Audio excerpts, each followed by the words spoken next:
మధ్య కాలంలో చూసుకుంటే పిల్లలు మొబైల్స్కి చాలా అడిక్ట్ అవుతున్నారు. అంటే డిజిటల్ వర్డ్ అని చెప్పేసి, అంటే డిజిటల్ క్లాసెస్ అని చెప్పేసి, అంటే రీజన్ ఏదైనా అవ్వచ్చు, బట్ మొబైల్కి చాలా అడిక్ట్ అవుతున్నారు. సో దానివల్ల స్టడీస్ పైన కాన్సన్ట్రేట్ చేయలేకపోతున్నారు అండ్ మెంటల్గా స్ట్రెస్ ఫీల్ అవుతున్నారు. అంటే ఒత్తిడి పెరిగిపోతుంది, దానివల్ల స్టడీస్ మీద కాన్సన్ట్రేట్ చేయరు. సో ఇలాంటి స్ట్రెస్ని మీరు ఏ విధంగా గ్రాఫాలజీ ద్వారా తగ్గిస్తారు? ఓకే, ఫస్ట్ ఆఫ్ ఆల్ మనం నా దగ్గరికి రావాల్సిన అవసరం లేదండి. కిడ్కి ప్రాబ్లం ఉందంటే I'm ready to help.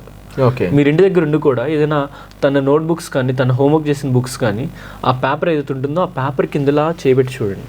Paper letters అన్ని మీకు వెనకతలన్నీ తగులుతున్నాయి అనేసి అంటే ఐదర్ కిడ్ అవ్వచ్చు, లేదంటే ఇంకా పెద్దవాళ్ళు అయినా అవ్వచ్చు. When you write something pressure and back side apply అవుతుందంటే దర్ అండ్ స్ట్రెస్.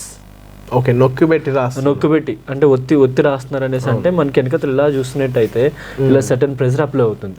ఆ ప్రెజర్ అప్లై అవుతుంది, ప్రెజర్ పడుతుంది అనేసి అంటే దే ఆర్ అండ్ స్ట్రెస్లో ఉన్నారని అర్థం చేసుకోవాలి. ఆ స్ట్రెస్ని ఎట్లా అనేసి అంటే స్ట్రెస్ని ఏ విధంగా హ్యాండిల్ చేయొచ్చు అనేసి అంటే కొన్ని స్ట్రోక్స్ ఉంటాయి, లేదంటే మీరు ఎప్పుడైతే ఆ స్ట్రెస్లో ఉన్నారని మీకు పర్టికులర్ ఏరియాలో ప్రాబ్లం ఉందని తెలిసినప్పుడు మీరు ఇప్పుడు డాక్టర్ దగ్గరికి వెళ్ళి జనరల్ చెకప్ చేసుకుని ఈ ప్రాబ్లం నీకు ఉంది, ఈ ప్రాబ్లం ఉందని తెలుసుకోవడం కన్నా మీకు ముందే మీకు కొన్ని ఇండికేషన్స్ కనబడతాయి. ఆ ఇండికేషన్స్ కనబడినప్పుడు మనం ఐడెంటిఫికేషన్ చేసుకొని పిల్లలకి రాయడంలో ఆ స్ట్రెస్ కనిపిస్తుందంటే గేమ్స్లో కానీ లేదంటే ఫిజికల్ వాకింగ్ కానీ ఇట్లా చేయడం వల్ల స్ట్రెస్ రెడ్యూస్ చేయొచ్చు.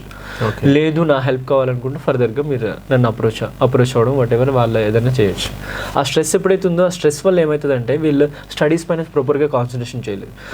ఇప్పుడు స్టడీస్ పైన కాకుండా మొబైల్కి ఎందుకు ఎక్కువ ఇరిట్ అవుతున్నారు అనేసి అంటే మొబైల్లో హ్యాపీనెస్ దొరుకుతుంది. కానీ రైట్ సంథింగ్ అది ప్రెజర్ పెట్టి రాసినప్పుడు చేయనొప్పి వస్తుంది. లైక్ తనకి స్ట్రెస్ఫుల్గా ఫీల్ అవుతున్నాడు, అబ్బా నా వల్ల కాదు హోంవర్క్ చేయలేని అనేసి ఫీల్ అవుతున్నాడు. కానీ మీరు అది ఐడెంటిఫికేషన్ చేసినప్పుడు తనకి స్ట్రెస్ ఉంటుంది, మీరేమో హోంవర్క్ చేయి ఇప్పుడు చదువు అనేసి అంటారు. కిడ్ కెనాట్, ఎందుకంటే అతనికి ప్రెజర్ అనిపిస్తుంది, ఫీల్ అక్కడ హ్యాపీనెస్ దొరకట్లేదు. అల్టిమేట్గా చేసి మీరు బలవంతం పెట్టినా కానీ ఆ స్ట్రెస్ కింద మళ్ళీ తీసుకొని స్కూల్లో ఎఫెక్ట్ అవ్వడము, ఆ గ్రేడ్స్లో ఎఫెక్ట్ అవ్వడము, వాట్ ఎవర్ ఇవన్నీ మళ్ళీ తర్వాత సైకలాజికల్ ప్రాబ్లమ్స్ రావడం ఇవన్నీ మనకి జరుగుతుంది. వెన్ మీ కిడ్ పేపర్ మీద ఆ ప్రెజర్ అప్లై చేస్తారంటే వెంటనే మీరు చేయాల్సిన పని ఏంటంటే ఫిజికల్ యాక్టివిటీలో ఏదైనా పెట్టాలి. ఐదర్ ఈవినింగ్ కానీ ఐదర్ మార్నింగ్ కానీ ఐదర్ రన్నింగ్ కానీ వాకింగ్ కానీ చాలా గేమ్స్ ఉంటాయి, స్విమ్మింగ్ కానీ ఏదైనా పంపించినప్పుడు ఆ స్ట్రెస్ రిలీఫ్ అనేది వాళ్ళకి జరుగుతుంది. ఏదైనా పార్క్ తీసుకుని వెళ్ళండి సరదాగా, వారానికి ఒకసారి లేదంటే ఈవినింగ్ ఒక 5 to 10 minutes సరదా చిన్న వాక్కి వెళ్ళండి మీ బాబుతో పాటు. అలా వెళ్ళినప్పుడు వాళ్ళకి హ్యాపీగా ఫీల్ అవుతుంది. ఆ స్ట్రెస్ ఏదైతే ఉంటుందో ఆ స్ట్రెస్ అనేది కొంచెం తగ్గి పేరెంట్స్తో కొంచెం హ్యాపీగా ఉండగలుగుతారు. వాళ్ళ స్టడీస్లో బెటర్ మార్క్స్ బెటర్ ఇది అనేది చేయగలుగుతారు. గ్రాఫాలజీకి అండ్ కౌన్సిలింగ్స్ అంటారు కదా, వీటికి డిఫరెన్స్ ఏంటండి? అంటే ఇప్పుడు మీరు అన్నారు, సో ఎక్కడైతే లూప్ ఉంటుందో ఆ లూప్ని మనం ఫైండ్ చేసి గ్రాఫాలజీ ద్వారా దానికి సొల్యూషన్ తీసుకురావచ్చు. మరి కౌన్సిలింగ్స్ కూడా ఉంటాయి ఏ విధంగా అంటే ఇప్పుడు ఒక మనిషి డిప్రెషన్లో ఉన్నా లేదంటే ఏదన్నా ఫియర్ వల్ల ఒక ఫోబియా వల్ల తను బ్యాక్ స్టెప్ వేస్తున్నాడు అంటే లైక్ కౌన్సిలింగ్స్ ఉంటాయి. సో తను ఎక్కడ బ్యాక్ స్టెప్ వేస్తున్నారు, ఎందువల్ల వేస్తున్నారు అని దాన్ని ఫైండ్ చేసి దాన్ని ఏం చేస్తారంటే మెంటల్గా ట్రీట్ చేస్తారు. ఓకే, సో దీనికి డిఫరెన్స్ ఏంటి మరి?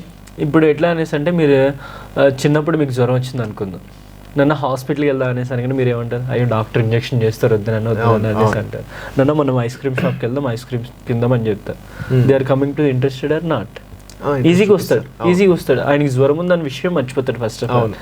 ఇప్పుడు పర్టికులర్ ఏరియాలో లైక్ నీకు ఈ ప్రాబ్లం ఉంది అని చెప్పి మార్చడం వేరు, నీకు ఆ ప్రాబ్లం ఉంది ఏం కాదు నేను సెట్ చేస్తా అనడం వేరు.